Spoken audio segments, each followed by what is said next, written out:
Hey, thank you for joining us today for our Wednesday devotional. If this is your first time catching up with us on social media, that's okay. This is part 3 in a 3-part devotional on intentionality. And you can just watch this by itself, even if you haven't seen the other ones, or you can go back and watch the other 2 on any social media page that you found this current video. And so we're talking about intentionality as inspired by A Million Miles in 1,000 Years by Donald Miller. And so we're just talking about, what is the story of your life? And last week we talked about this really intentional prayer found in Proverbs and then this Andy Stanley challenge where he encourages people to pray it for a week. And so I really hope if you are joining us now, you prayed that prayer for a week. And if you have any thoughts, if anything amazing shifted, drop us a comment. Let us know. If not, that's okay too.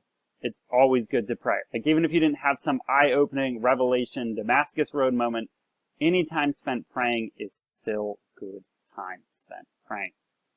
So we're going to kind of end our time in intentionality by talking about eternity and talking about YOLO. So found this really cool Christian blog article by JD. I think it's Greer. Maybe it's pronounced a different way. And he says the YOLO generation got it wrong.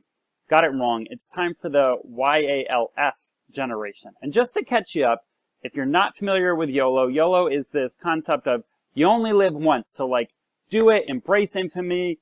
And on paper, it sounds cool. I think it's good to get the most out of life.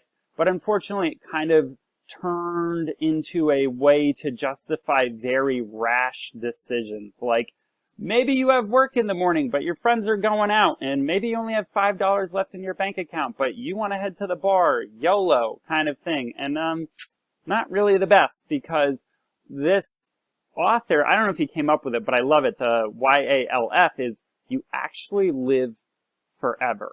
And so as a Christian, our decisions, well, for everyone, it's the tough part about faith is we believe, in an afterlife and in eternity, and that our decisions here on earth have lasting implications. And that's really a hard pill to swallow a lot. I think in American culture right now, the message is very much right here, right now, what you feel, that's what matters. But Christ teaches us to, there are lasting implications for eternity. And so I want to talk in intentionality, being intentional in future moments as well. And so I pulled on a passage from Philippians about Paul, but I just want to stress this again. As we're talking about intentionality, I can't say don't pay attention to the now, because that is all of what intentionality is, but it's paying attention to the now, knowing that the now has eternal implications because you actually live forever. And living forever can be the coolest thing, or it can be the scariest thing, right? Depending on how you are in your current moments.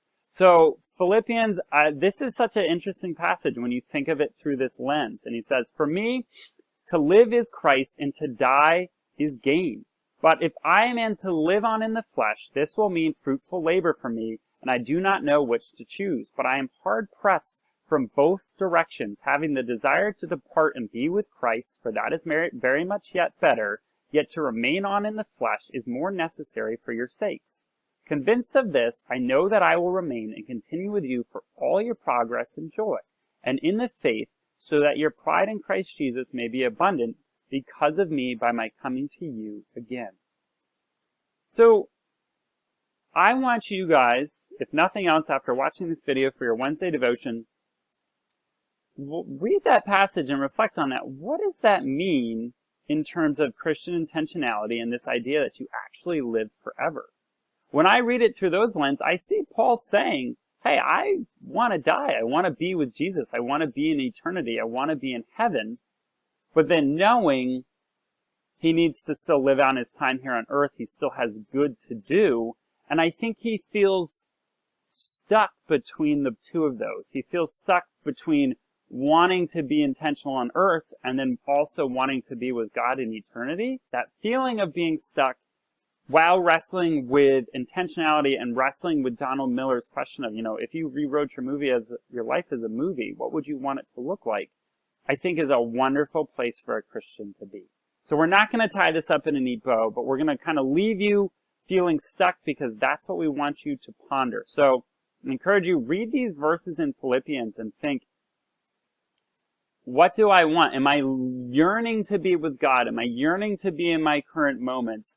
Or am I somewhere in between? And thanks for joining us for this 3-part series that's kind of all been pre-recorded. And we'll get back together with some more devotions after this. Thanks for watching.